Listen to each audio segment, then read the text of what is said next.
there is the data. Took me a little while, but I got her done. Wrote it down on this pad, Larry.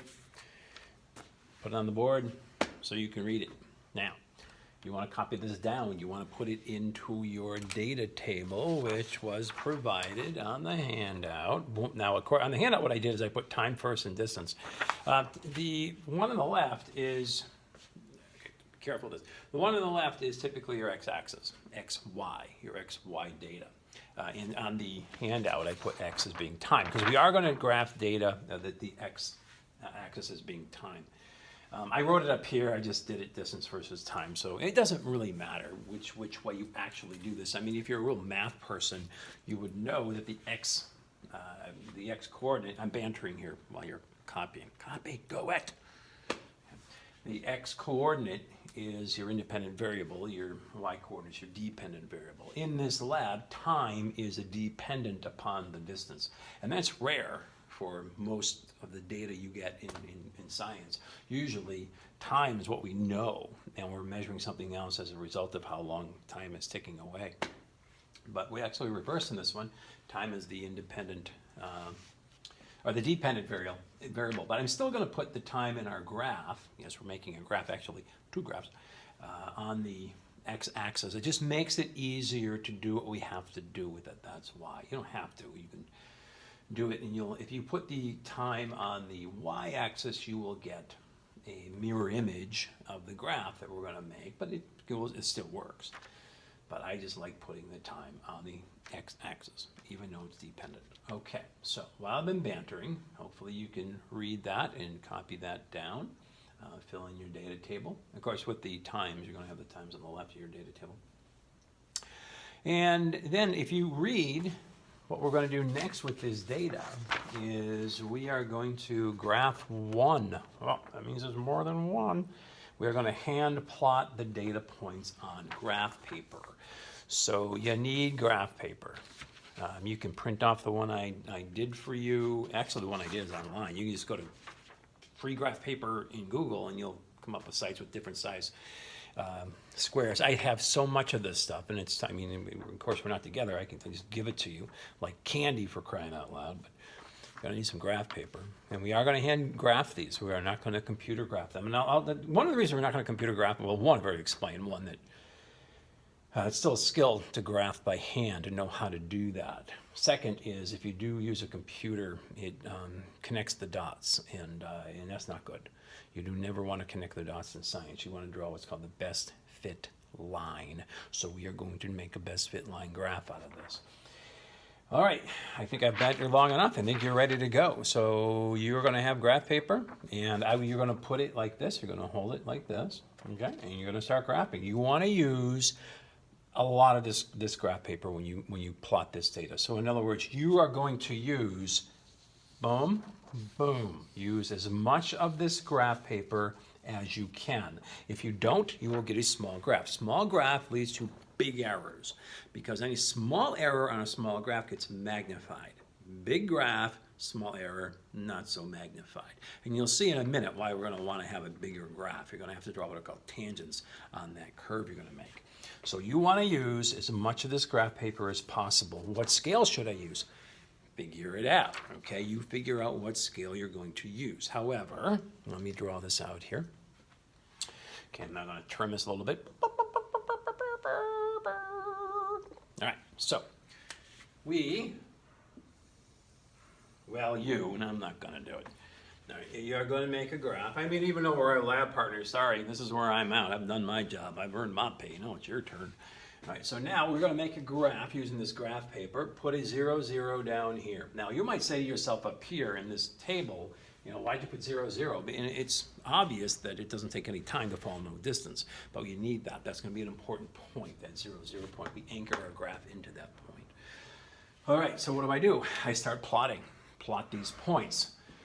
Distance, 0.1. So I'm going to put distance on the y-axis, and this is going to be in meters. That's why it's 0.1, by the way. Remember, everything in physics is MKS, okay, International System, MKS, meters, kilograms, seconds. So this is 0.1 meters, which is 10 centimeters. And a meter and a half is 150 centimeters, or 1.5 meters. So these are all in meters. So you're going to figure out a scale. On the graph paper, maybe, let's see, would that work? 1, 2, 3, 4. Every 4 lines is 0.1. 1, 2, 3, 4, 0.2, 0.3, 0.4, 0.5, 6. That'll be close. If you don't quite get, if you use every 4 lines as being 0.1 meters, that actually makes it a lot easier if you do that. And you can't get in the last point or two, don't worry about it. You'll have plenty of points. You'll have plenty of points. So maybe make 1, 2, 3, 4, 0.1, 3, 4, 0.2, so on and so forth. And then over here on your x-axis is your time. And it's going to be in seconds. And you have up to a little more than half a second. So maybe every, let's see, 1, 2, 3, 4, 5, 10, 2, 3, 4, 5. Yeah, I'd probably go every 5 boxes as 0.1 seconds. So mark out 1, 2, 3, 4, 5 boxes, 0.1. 1, 2, 3, 4, 5 boxes, 0.2. 1, 2, 3, 4, 5 boxes, 0.3. Okay? So 1, 2, 3, 4, 5, 0.1. 1, 2, 3, 4, 5, 0.2, 0.3, 0.4, 0.5. Okay, now plot the points. So for the first point, which is 0, 0, put that in. You will want that. Trust me, you will. The next one is distance 0.1, 0.14. So I go 0.1, a couple lines over, boom, plot. And keep doing. Lather, rinse, and repeat until you've plotted this out. When you do this, you're going to get data points that are going to look like, going to look like this. Something like that. And then it might not be perfect. In the data points, I don't know, I just did it. Let's say your data comes out to be something like that. Okay, maybe it's supposed to be a parabola. A parabola. I don't know what a bola is, and why would you want 2 of them anyways? A parabola. It's funny. And you're going to do not connect the dots. No. You're going to hand draw. And this is where it gets tricky. And some of you are like, been drinking too much coffee, and you're like, this is you. Not good, right? Okay, too much coffee. Cut back, please.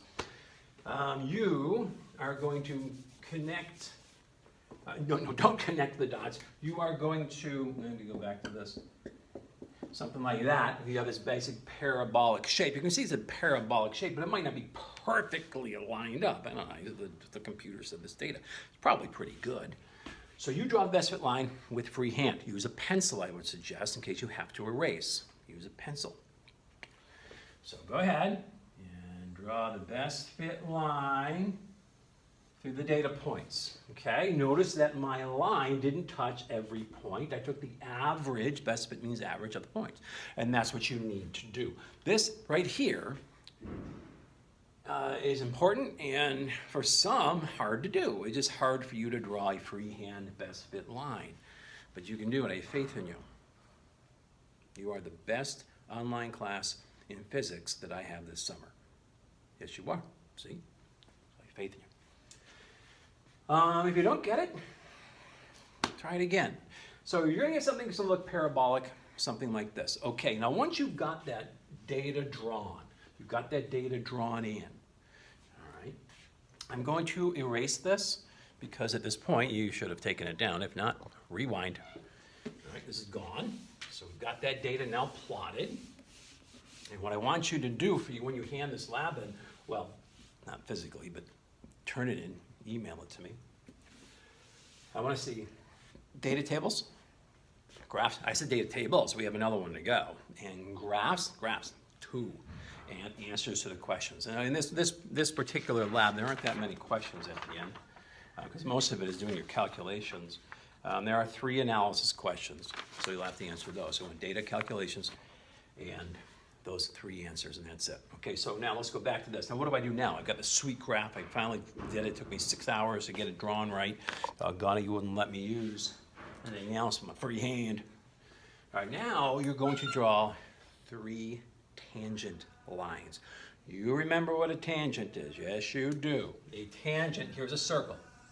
A tangent would be a line like that touches only one point of the curve. Doesn't go into the curve, touches one point of the curve. That's a tangent line. You're gonna draw 3 tangents down here. Where? Anywhere you want, just as long as you draw 3 tangent lines. I would highly suggest you draw one of them right down low here. You usually get kind of nice curvy curve down here. Up here it tends to straighten out. So down here, you can draw a couple of tangent lines in, and a little easier. I didn't say easy, but a little easier. So I would pick a point down low. I would pick maybe this point right here. Does it have to be a data point that we graphed on here? Does it have to be a tangent line on the data? No, it doesn't, just as long as the point is on the curve. I try to pick a point that on my graph paper hits where the graph paper, you know, those black lines cross. If I have a curve going through one of those, I use that because then it's going to make it easier to read the points. So just pick a point on the curve. It doesn't have to be a graphed point. It can be anywhere on the curve. Pick a spot. I picked this spot right here. What I'm going to do, and then I'm going to take a ruler. Okay. Take a ruler. Okay. This one is Louis the 14th. Okay. It's a ruler. I've got some in there. I've got Stalin in there. I've got, you know, Bismarck and Cleopatra. They're rulers. It's funny. Okay. And then I'm going to take this ruler and I'm going to draw a tangent line. Now my line cannot go into this curve. It's got to stay outside the curve. So here I go.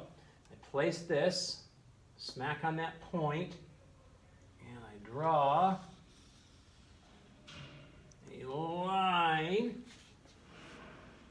Can you see that? Yeah, you can see it. If not, go close. Yeah. So I draw, I'm going to bring it close anyways. See, I draw a line. It doesn't cut over the curve. It stays outside the curve below it, and it stays outside the curve above it. So that is a nicely drawn, if I must say so myself, tangent line. Okay, so now I've drawn one. We got to draw how many? 3. The next tangent line I would pick, because you get the curviest curve and the easiest drawage. I made that up, drawage. You get the easiest drawage down here in this bottom third. So I would pick another one, maybe a little higher up. Pick a point there. And again, lather, rinse, and repeat. Lather, rinse, and repeat by drawing another tangent line. Notice I not go into this side. You don't want to be in this area of the curve. You keep on the outside to the right of the curve. And I've drawn another line. It's tangent. It doesn't cut in, and it's pretty even spacing below and above the line. So I'm not going into that line. I've drawn that evenly. Okay, so I've got 2 lines. Then I'll pick one a little higher up.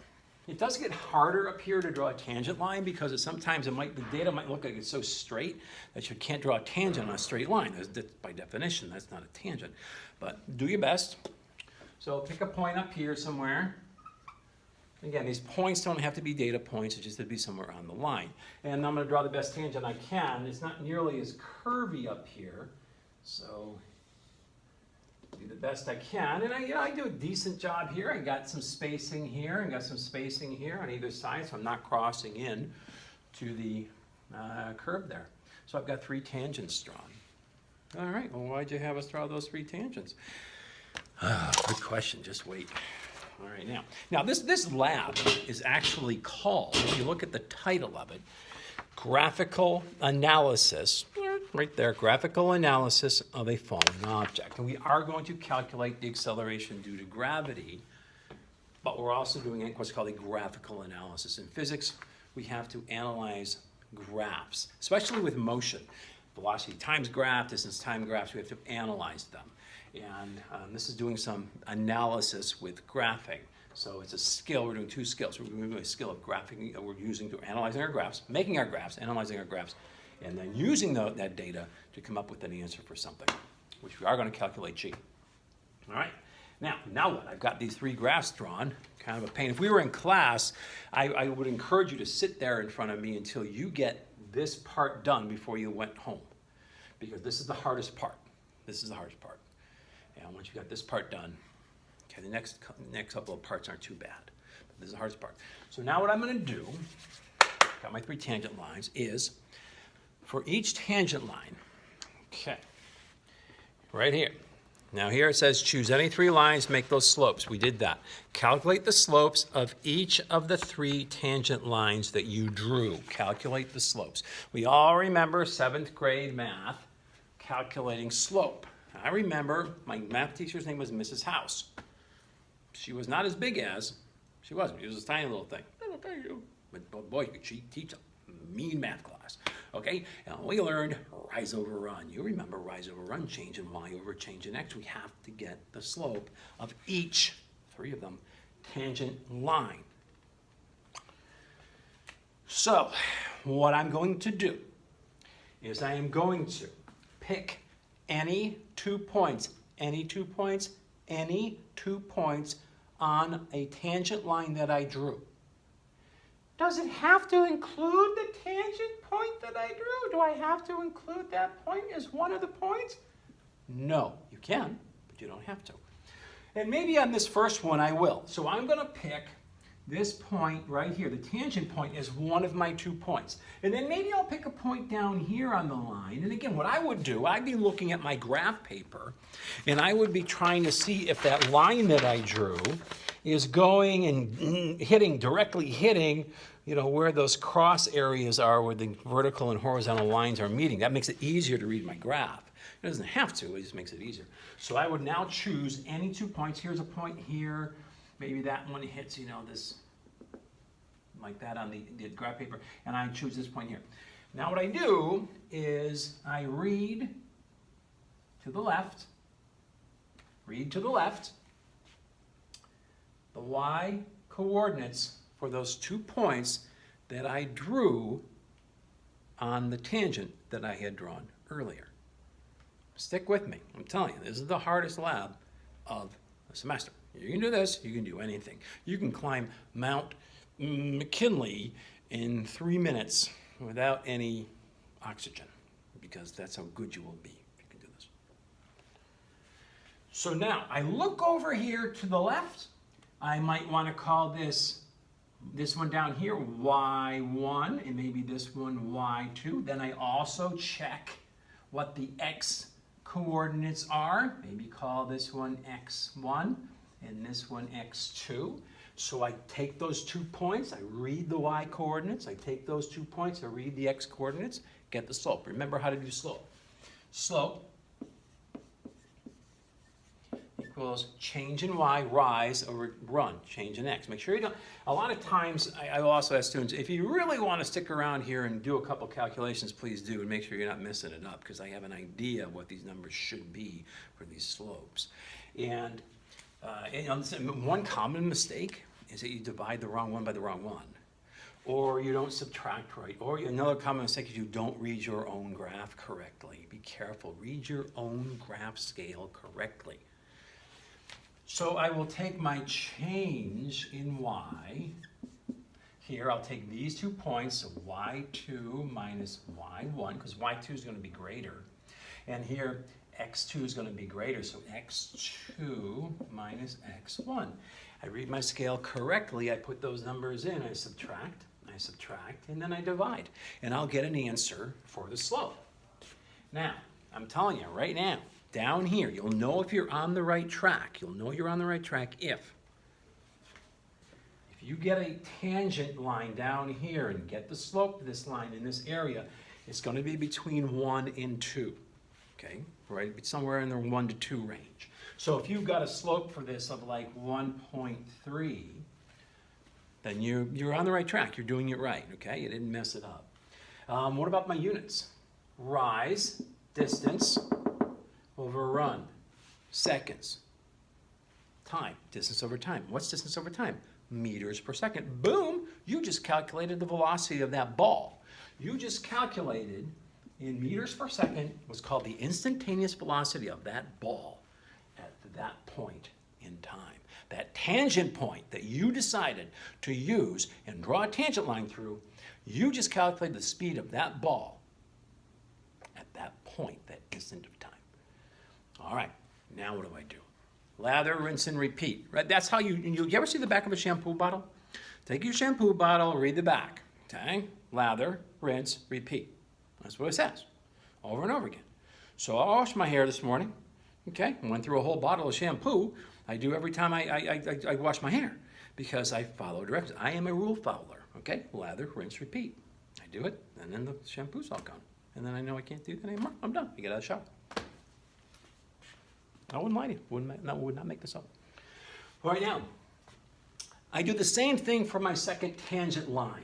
I pick 2 points. Maybe this time I want to pick a point up here. It's America, doggone it. You can if you want.